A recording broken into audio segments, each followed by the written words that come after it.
नमस्कार दोस्तों, डेट है आज की 13 अप्रैल 2022 और स्वागत है आपका एडिटोरियल डिस्कशन में। आज देखो 3 इश्यूज हम डिस्कस करेंगे, तीनों हिंदू के हैं आज। तो सबसे पहले हम डिस्कस करेंगे इशू यूनिवर्सल हेल्थ केयर से संबंधित। दूसरा आर्टिकल हम डिस्कस करेंगे, अच्छा आर्टिकल है ये भी, कस्टम्स और लॉ के बीच टकराव से संबंधित। कैसे बेचारे ट्राइबल कम्युनिटी के लोग कस्टम और लॉ के बीच लड़ाई में फंस जाते हैं, उससे संबंधित यह आर्टिकल है। तीसरा आर्टिकल डिस्कस करेंगे अर्ली चाइल्डहुड एजुकेशन से संबंधित। अर्ली चाइल्डहुड जो एजुकेशन है उसकी इंपॉर्टेंस काफ़ी ज़्यादा है, लेकिन हमारे देश में सिचुएशन काफ़ी ख़राब है। कोट है आज का लाल बहादुर शास्त्री का, discipline and united action are the real source of strength for the nation. इन्होंने ये कहा था कि देखो डिसिप्लिन और यूनाइटेड एक्शन ये हमारे देश की मजबूती के रियल सोर्स हैं। जब आपको देश की यूनिटी के बारे में कुछ लिखना हो ना, तब आप इस कोट का इस्तेमाल कर सकते हो। चलिए डिस्कशन स्टार्ट करते हैं। First important article universal health care से संबंधित है। आप जीएस पेपर सेकंड के इस टॉपिक से आर्टिकल को रिलेट कर सकते हो। देखो, इससे पहले कि हम ये आर्टिकल डिस्कस करना स्टार्ट करें, आप ना एक डेफिनेशन बता दीजिए यूनिवर्सल हेल्थ केयर के। क्या मतलब होता है यूनिवर्सल हेल्थ केयर का? देखो, यूनिवर्सल हेल्थ केयर का मतलब ये है कि कोई भी पर्सन जिसके पास इवन पैसे नहीं है वो भी क्वालिटी हेल्थ केयर से वंचित ना रहे। पर्सन अमीर हो, गरीब हो, कोई भी हो, वो क्वालिटी हेल्थ केयर को एक्सेस कर सके। ये मतलब है यूनिवर्सल हेल्थ केयर का। ये कहा जाता है कोई भी सोसाइटी अपने आप को देखो सिविलाइज्ड नहीं बोल सकती अगर उस सोसाइटी में कुछ लोग सिर्फ इसलिए क्वालिटी हेल्थ केयर से वंचित रह जाते हैं, क्वालिटी हेल्थ केयर का लाभ उन्हें नहीं मिल पाता क्योंकि उनके पास पैसे नहीं है, तो ऐसी सोसाइटी सिविलाइज सोसाइटी नहीं है। अब देखो, आपके मन में ना एक क्वेश्चन आ सकता है कि सरकार हमारे देश में फ्री में तो इलाज प्रोवाइड करती है। आप किसी भी सरकारी अस्पताल में चले जाइए, नाम मात्र के पैसे लगते हैं। इवन दिल्ली के जो बड़े बड़े हॉस्पिटल हैं, राम मनोहर लोहिया हॉस्पिटल, सफदरजंग, एम्स, इनमें भी कहाँ पैसे लगते हैं। लेकिन देखो, बात यह है ना, यहाँ पर इलाज भी आसानी से तो बहुत मुश्किल से मिलता है ना। अगर कोई ऑपरेशन करवाना हो, सर्जरी करवानी हो, आप देखिए एम्स में, सफदरजंग में कितनी लंबी लंबी लाइनें लगती हैं। 2-3 महीने बाद की डेट देता है डॉक्टर, इतनी ज़्यादा भीड़ होती है। फिर उनके सामने एक रास्ता बचता है प्राइवेट हॉस्पिटल में जाना, लेकिन प्राइवेट हॉस्पिटल्स में इलाज इतना महंगा तो कुछ भी नहीं कर पाते। वो प्राइवेट हॉस्पिटल्स में इलाज इसलिए नहीं करवा पाते, पैसे नहीं है। पब्लिक हॉस्पिटल्स में इसलिए नहीं क्योंकि वहां पर इंफ्रास्ट्रक्चर ही नहीं है। तो अब समझ गए आप डेफिनेशन यूनिवर्सल हेल्थ केयर की। कोई भी पर्सन, बेशक वो गरीब हो, वो क्वालिटी हेल्थ केयर से वंचित ना रहे। हर एक पर्सन क्वालिटी हेल्थ केयर को एक्सेस कर सके। अब देखो, यूनिवर्सल हेल्थ केयर इंप्लीमेंट करने के लिए ना 2 रास्ते हो सकते हैं। पहला रास्ता हो सकता है पब्लिक सर्विस। अब ये तो देखो बेस्ट है, सरकार अपने इंफ्रास्ट्रक्चर को इंक्रीज कर दे, रोबस्ट बना दे कि हर कोई पर्सन सरकारी हॉस्पिटल्स में आके इलाज करवा सके बिना पैसों के। लेकिन सरकार वो कर नहीं रही है। दूसरा रास्ता ये हो सकता है इंश्योरेंस। मतलब कोई भी गरीब पर्सन चला जाए प्राइवेट हॉस्पिटल में, वहां पे इलाज करवा ले और पैसा दे दिया जाए उस गरीब पर्सन की तरफ से सरकार के द्वारा। अब आपके मन में आया होगा, हाँ ऐसी स्कीम है तो सही, आयुष्मान भारत स्कीम। हाँ, सही कह रहे हो, आपने बिल्कुल सही सोचा। आयुष्मान भारत स्कीम के अंतर्गत एक कंपोनेंट है प्रधानमंत्री जन आरोग्य योजना। इसमें जो बीपीएल फैमिलीज है ना, उनको 5 लाख तक का इंश्योरेंस मिलता है 1 साल में। 10 करोड़ फैमिलीज को इस स्कीम का लाभ मिल रहा है और टोटल हो गए 50 करोड़ लोग। एवरेज मान के चलें कि एक परिवार में 5 लोग होते हैं, 10 करोड़ फैमिलीज को लाभ मिला है, तो टोटल लोग कितने हुए? 50 करोड़। ये दूसरा एग्जाम्पल है जिसके थ्रू हम यूनिवर्सल हेल्थ केयर की दिशा में आगे बढ़ सकते हैं। पहला क्या केस था? आप पब्लिक इंफ्रास्ट्रक्चर को ही मजबूत बना दो, मतलब सरकारी हॉस्पिटल्स में अच्छे डॉक्टर्स हों, डॉक्टर्स की संख्या ज़्यादा हो, अच्छी मशीनें हों, क्वालिटी हेल्थ केयर मिले सरकारी हॉस्पिटल्स में। ऐसा तो नहीं हो रहा है। फिर दूसरा रास्ता ये है कि कोई आप इंश्योरेंस स्कीम लॉन्च करो, सोशल इंश्योरेंस, जिसके थ्रू आप प्राइवेट हॉस्पिटल्स में जाके इलाज करवा सको। बट क्या आप इसे यूनिवर्सल हेल्थ केयर बोलेंगे? नहीं ना। क्यों? क्योंकि देखो रिस्ट्रिक्शन है। एक तो सिर्फ 10 करोड़ फैमिलीज के लिए ये स्कीम अवेलेबल है, और दूसरा 5 लाख तक की लिमिट है। अब कई बार गंभीर बीमारी हो जाती है, लिमिट लगा दी सरकार ने, वो भी पूरी फैमिली पर 5 लाख तक की। और वैसे आपको याद हो तो एक आर्टिकल में हमने डिस्कस किया था कि आयुष्मान भारत स्कीम का इंप्लीमेंटेशन ना पुअर है। पुअर कैसे? प्राइवेट हॉस्पिटल से इलाज करने से मना कर देते हैं। क्यों? उनका कहना है कि पहले हमने बहुत सारे आयुष्मान भारत स्कीम के बेनिफिशरीज का इलाज किया, लेकिन उनका बिल अभी तक सरकार की तरफ से कंपनसेट नहीं किया गया है, तो हम फर्दर बेनिफिशरीज का इलाज नहीं करेंगे जब तक हमको पहले वाला पैसा नहीं मिलेगा। और कुछ जो हॉस्पिटल्स हैं उन्होंने धांधलेबाजी की, बेनिफिशरीज के साथ मिलकर बोल दिया हमने फर्जी इलाज किया है, तो सरकार से ले लिए 5-5 लाख करके, थोड़े बहुत 2-3 हज़ार 10-15 हज़ार दे दिए पेशेंट को जिनका बेनिफिशियरी कार्ड था, और बाकी रख दिए खुद। ऐसे ऐसे केस भी सामने आए। इसके बाद देखो, अगर हम दूसरे देशों के हेल्थ केयर सिस्टम पर नजर डालें ना, आप यूके का कंसिडर कीजिए। यूके में है नेशनल हेल्थ सर्विस, मतलब बहुत अच्छा माना जाता है यूके का जो नेशनल हेल्थ सर्विस है। यहां पे ना पूरा जो हेल्थ इंफ्रास्ट्रक्चर है ना, वो जनरल टैक्सेशन से फंडेड है।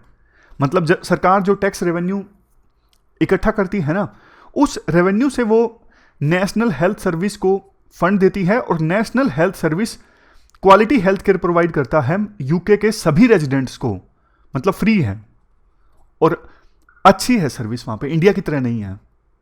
यूके के अलावा कुछ दूसरे देश ऐसे हैं जहां पे देखो इंश्योरेंस सिस्टम है, जैसे कनाडा, ऑस्ट्रेलिया, ताइवान। अब कहीं कहीं पर तो देखो एक ही इंश्योरेंस प्रोवाइडर से टाई अप हो रखा है सरकार का कि आपके साथ ही हम एग्रीमेंट कर रहे हैं कि कोई भी पर्सन बीमार होगा, सबका इंश्योरेंस हम एक साथ करवा रहे हैं, कोई भी बीमार होगा अब उसका पैसा आप दोगे, ऐसा सिस्टम है। अब कई जगह ऐसा भी है कि थोड़ी बहुत जो कॉस्ट है वो बेनिफिशरीज को भी देनी पड़ती है। जैसे सरकार ने सिटीजन का इंश्योरेंस करवा दिया 1000 रुपए का, 900 सरकार दे देगी और 100 बोलेगी सिटीजन को कि आप दे दीजिए, टोटल 1000 पूरे हो गए। लेकिन देखो इंडिया में गरीबी ज्यादा है।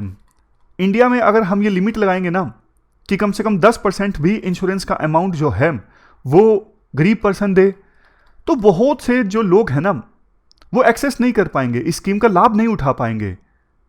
दूसरा, हम सब कुछ इंश्योरेंस पे भी नहीं छोड़ सकते। जैसे देखो, मान लीजिए पब्लिक हॉस्पिटल्स अभी जो थोड़े बहुत ही हैं वो भी खत्म हो जाएंगे, तो फिर वही बात आ जाएगी जो अभी आयुष्मान भारत स्कीम में हो रहा है। नेक्सस देखने को मिलेगा प्राइवेट हॉस्पिटल्स और सिटीजन्स के बीच में।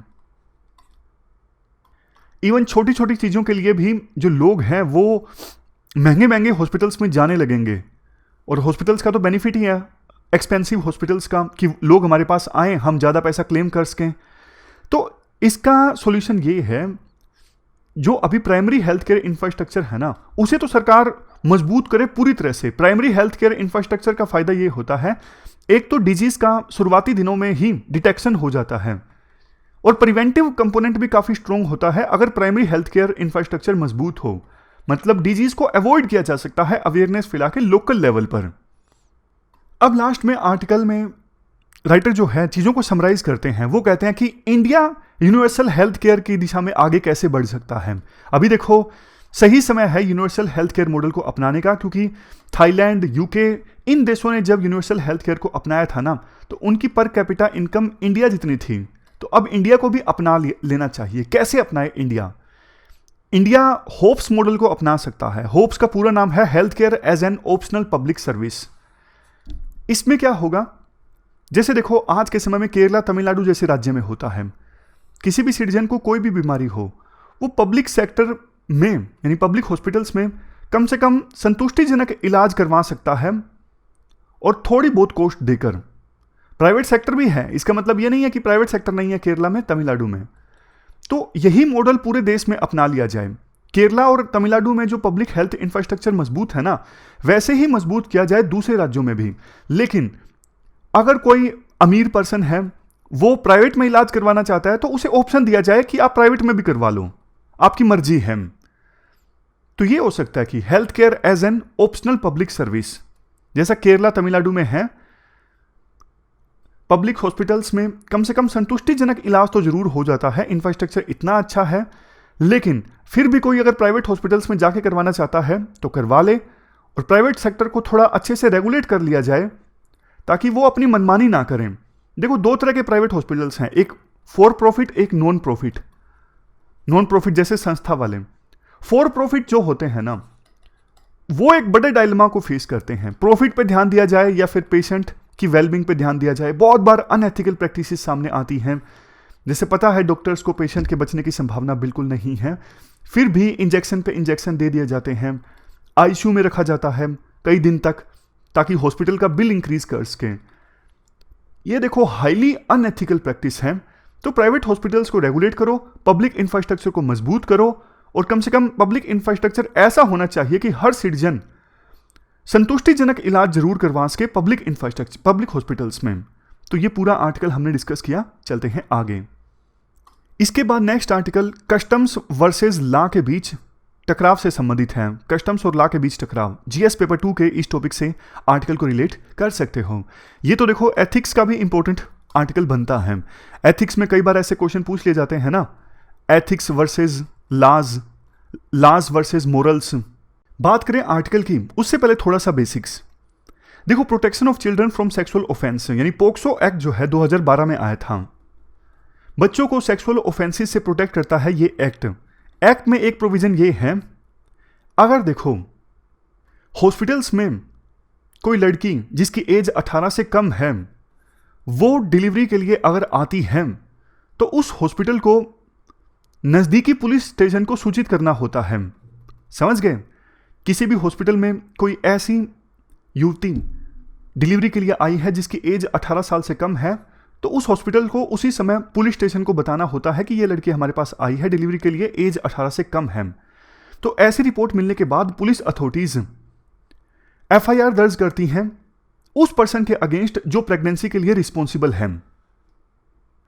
बिल्कुल अगर लेमैन टर्म्स में बोलूं तो ये जो एक्ट है ना, एक्ट का ये प्रोविजन पनिश करता है उन मेल्स को जिन्होंने सेक्सुअल इंटरकोर्स इस्टेब्लिश किया है गर्ल्स के साथ जिनकी एज 18 साल से कम है। ये प्रोविजन सुन के देखो आपके मन में ये आया होगा, चाइल्ड मैरिज को रोकने के लिए इस प्रकार के प्रोविजन किए जाते हैं तो क्या गलत है। अब आप सुनिए, देखो बहुत सारी जो ट्राइबल कम्युनिटीज है ना वो ऐसी हैं जहां पर जल्दी मैरिज हो जाती है। उनके कस्टम्स इस प्रकार से हैं जैसे ही लड़की ने पबर्टी एज अचीव की शादी कर दी जाती है, और बच्चा जब पैदा होता है वो भी छोटी उम्र में ही पैदा हो जाता है जब लड़की की एज 15, 16, 17, 18 ये होती है। दिक्कत पता क्या है, जो ये ट्राइबल लोग हैं ना उनको कानून की जानकारी ही नहीं होती। मतलब ऐसा भी कोई कानून है। अब होता क्या है, अब पहले तो देखो ट्राइबल जो लोग हैं वो हॉस्पिटल्स का लाभ भी नहीं उठाते थे, अपने आप में सेल्फ सफिशिएंट होते थे, दाई वगैरह है वो बच्चे का जन्म करवा दिया करती थी। लेकिन अब ट्राइबल लोग धीरे धीरे हॉस्पिटल्स में भी जाने लगे हैं डिलीवरी के समय, तो उन्हें पता नहीं होता। कस्टम्स ये बोलते हैं शादी जल्दी कर दी जाए, शादी जल्दी हो गई, और जब लड़की पहुंची डिलीवरी के लिए हॉस्पिटल में, कानून के तहत हॉस्पिटल ने बता दिया पुलिस स्टेशन को, और पुलिस स्टेशन ने क्या किया, लड़की के हस्बैंड के खिलाफ एफआईआर दर्ज कर ली, जैसा कि कानून में प्रोविजन है कि वो मेल पर्सन जो सेक्सुअल इंटरकोर्स के लिए रिस्पॉन्सिबल है उसके खिलाफ केस दर्ज किया जाए। अब सोच के देखिए, वो हस्बैंड जिसकी छोटी उम्र में शादी हो गई उसको कानून के बारे में नहीं पता, उसके लिए भी कहीं ना कहीं हमारा समाज, सरकार रिस्पॉन्सिबल है कि अभी तक अवेयरनेस ही नहीं आई। उसको गिरफ्तार कर लिया पुलिस ने, जेल में है वो, उसे पता ही नहीं जेल में मुझे क्यों डाला गया है अभी तक। मतलब गिरफ्तार होने के बाद भी उसे समझ में नहीं आ रही हैं चीजें कि मैंने क्या गलत किया है, क्योंकि उसने शादी अपने कस्टम के अकॉर्डिंग की। सदियों से उस ट्राइबल कम्युनिटी में शादी जल्दी ही होती आ रही है, उनका कल्चर ही ऐसे है। कई बार पूरा परिवार ये सोचने लगता है कि नए बच्चे का जो जन्म हुआ है वो हमारे लिए बैड लक है, इसी वजह से मुझे गिरफ्तार कर लिया गया है, मेरे बुरे दिन स्टार्ट हो गए हैं। तो बच्चे को कई बार छोड़ दिया जाता है, कई बार तलाक हो जाता है, मैरिटल डिस्प्यूट्स पैदा हो जाते हैं इस चीज के कारण। और भी एग्जाम्पल्स हैं, जैसे देखो अरुणाचल प्रदेश में ना गैलोंग्स कम्युनिटी के लोग हैं, इनके द्वारा पोलिएंड्री को प्रैक्टिस किया जाता है, यानी एक महिला के एक से अधिक पति हो सकते हैं। तो कई बार परिवार में जो भाई भाई है ना आपस में एक ही महिला से शादी कर लेते हैं, क्योंकि उन्हें लगता है कि अलग अलग शादी करेंगे तो ब्राइड को खरीदने के लिए ज़्यादा पैसा देना पड़ेगा। बट देखो ये इलीगल हो जाता है, और बहुत बार तो उन्हें इस कानून का पता ही नहीं होता। इसके बाद राइटर ये बोलते हैं, देखो हमारे देश में जो कोडिफाइड हिंदू लॉज है ना वो हिंदुओं के कस्टम्स का स्टैट्यूटरी रिकॉग्निशन है। मतलब हिंदुओं के जो कस्टम्स थे ना उनको लॉ में रिकॉग्नाइज कर लिया गया है, उसके बेस पे हिंदू पर्सनल लॉज बने हैं, जैसे हिंदू मैरिज एक्ट 1956 हैं। बट देखो बहुत से लोग ऐसे हैं, जैसे ट्राइबल कम्युनिटी के लोग, वो कहने को हिंदू हैं लेकिन उनके कस्टम्स अलग हैं, उनके रहने के तौर तरीके अलग हैं, अलग प्रैक्टिसेस को वो फॉलो करते हैं। एडल्ट्री, चाइल्ड मैरिज, ये सब चीज़ें लॉ के अकॉर्डिंग पनिशेबल हैं। बट देखो ये सब चीज़ें हमेशा से इन ट्राइबल लोगों के लिए कॉमन रही हैं। आप एक और एग्जांपल देखिए, prohibition of child marriage act 2006। इसमें यह प्रोविजन किया गया है कि अगर देखो लड़का लड़की की शादी, एज अभी तो इंक्रीज हुई नहीं है, अभी तो वो बिल पेंडिंग है कि लड़की की जो मैरिज एज है उसे इंक्रीज करके 21 कर दिया जाए। तो फिलहाल के प्रोविजन के अनुसार अगर लड़का 21 से कम साल का है और लड़की 18 से कम साल की है और शादी कर लेते हैं, तो इनकी जो शादी है वो वॉइड हो जाएगी तब तक जब तक कि वो लीगल एज अचीव नहीं करते। और देखो वो हस्बैंड्स जिनके खिलाफ पुलिस केस दर्ज करती है ना पोक्सो एक्ट के तहत कि उन्होंने 18 साल से कम लड़की के साथ सेक्सुअल इंटरकोर्स किया है, बाद में ना वो बरी भी हो जाते हैं सबूतों के अभाव में, लेकिन लाइफ तो खराब हो जाती है ना। कुछ दिनों तक या कुछ महीनों तक या फिर कुछ सालों तक वो जेल में रहे, मैरिटल डिस्प्यूट आ गया। तो क्वेश्चन उठता है कि फायदा क्या है जब इन सब चीज़ों का। फिर या तो आप अवेयरनेस फैलाओ, बहुत अच्छा एग्जाम्पल दिया जाता है। केरला में ना डिस्ट्रिक्ट लीगल सर्विसेज अथॉरिटी ने एक छोटी फिल्म बनाई और दिखाई लोकल पनिया लैंग्वेज में, लोगों को एजुकेट करने के लिए पोक्सो एक्ट के बारे में, जहां पे इस एक्ट से संबंधित 250 केसेस सामने आए। जब तक आप अवेयर नहीं करोगे ना तब तक तो देखो ऐसी घटनाएं सामने आती रहेंगी और ट्राइबल लोगों को अपने कस्टम्स के लिए भुगतना पड़ेगा। मतलब उनकी कोई गलती नहीं है, वो कस्टम्स जो वो सदियों से फॉलो करते आए हैं, उनको अभी के कानून की जानकारी नहीं है। ऐसा कानून जो अभी बना है 10 साल पहले, जबकि उनका कस्टम सदियों से चला आ रहा है, 500-600 सालों से, तो फिर भी उनको बहुत भारी कीमत चुकानी पड़ती है अपने कस्टम्स के कारण, जो कि गलत है। तो एथिक्स में लॉ वर्सेस कस्टम्स से संबंधित कुछ लिखना हो ना, तब आप ये सब चीजें लिख सकते हो। यहां पे देखो एक बात ये भी बोली जाती है, वैसे कानून ना हमारे देश में ऐसा होना चाहिए जो देश की डाइवर्सिटी का ख्याल रखे। देश में न जाने कितने तरह के लोग रहते हैं, कितने कल्चर्स, कितने धर्म फॉलो किए जाते हैं। तो कानून जब बने ना, वो देश की डाइवर्सिटी को ध्यान में रखते हुए बने, देश के अलग अलग कम्युनिटीज के कस्टम्स और कल्चर्स को ध्यान में रखते हुए बने। तो ये पूरा आर्टिकल हमने डिस्कस किया, चलते हैं आगे। इसके बाद next article early childhood educational care से संबंधित है। आप जीएस पेपर 2 के इस टॉपिक से आर्टिकल को रिलेट कर सकते हो। देखो आपने देखा होगा कि आजकल ना छोटे बच्चों के लिए प्ले स्कूल्स बहुत सारे खुल गए हैं। प्ले स्कूल्स मतलब वो स्कूल्स जो बच्चों को प्रिपेयर करते हैं स्कूल जाने के लिए और खेल खेल में बच्चों को सिखा देते हैं बहुत सारी चीज़ें। अब अमीर जो लोग हैं वो तो अपने बच्चों को प्ले स्कूल्स में भेज सकते हैं, प्ले स्कूल्स की फीस भी अच्छी खासी होती है। लेकिन गरीब परिवारों के बच्चे क्या करें, वो फिर अपने बच्चों को भेज सकते हैं आंगनवाड़ी में। आंगनवाड़ी की जो सुविधा है ना, वो देखो इंटीग्रेटेड चाइल्ड डेवलपमेंट सर्विसेज के अंतर्गत आती है।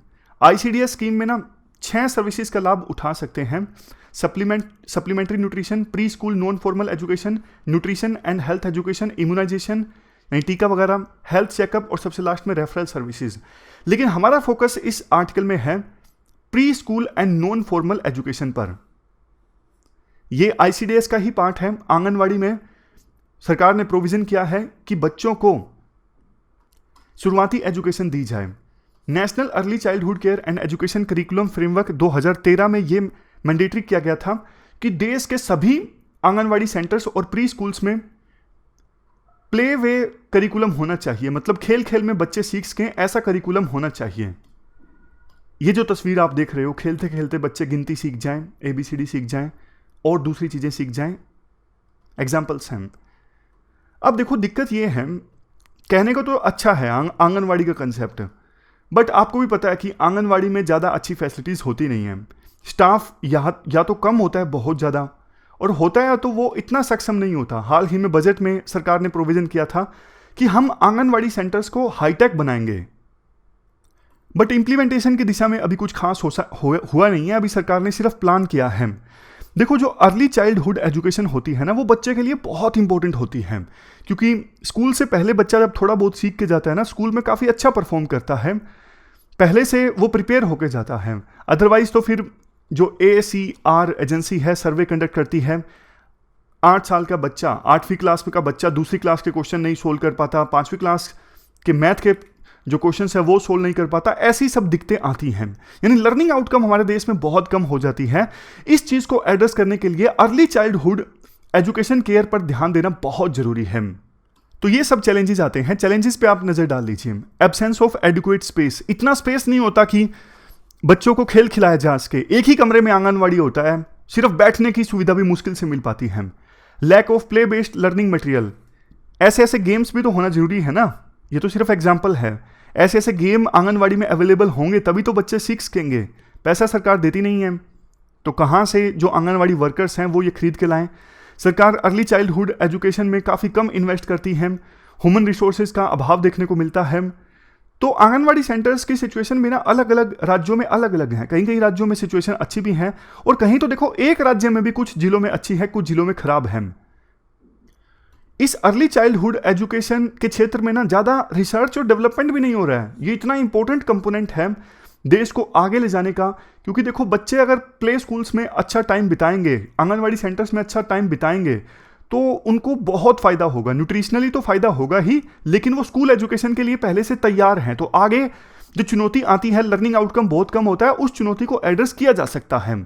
कोविड-19 के दौरान तो देखो सिचुएशन और भी खराब हो गई। सरकार ने तो बोल दिया कि आप ऑनलाइन आ जाइए, आंगनवाड़ी जो वर्कर्स हैं वो भी उन्होंने ऑनलाइन आने की कोशिश की। लेकिन जैसे एक आंगनवाड़ी वर्कर है पंजाब में, परमजीत, ये बताती हैं कि देखो ऑनलाइन ना हम व्हाट्सएप से सभी पेरेंट्स तक नहीं पहुंच पाते। बहुत बार जो पेरेंट्स होते हैं वो काम पे होते हैं, उनका स्मार्टफोन भी काम पे होता है, तो बच्चों को ट्रैक नहीं कर पाते। तो ये दिक्कतें आती हैं। तो लास्ट में राइटर ये बोलते हैं, जो ये आंगनवाड़ी मॉडल है ना early childhood education care provide करने का, ये तो अच्छे से अर्ली चाइल्डहुड एजुकेशन नहीं प्रोवाइड कर पाया है। अब सरकार को चाहिए कि आंगनवाड़ी वर्कर्स, अगर सरकार हाईटेक बना रही है ना, तो बाकी जो चैलेंजेस हैं उनको भी एड्रेस करे। अच्छा करिकुलम होना चाहिए, अच्छा मटेरियल होना चाहिए, आंगनवाड़ी वर्कर उनकी कैपेबिलिटी होनी चाहिए कि वो बच्चों को अच्छे से सिखा सकें। तो इन सब चीज़ों को एड्रेस करना जरूरी है। ये थी हमारी आज की डिस्कशन। फिलहाल इस डिस्कशन में इतना ही है। Thank you very much.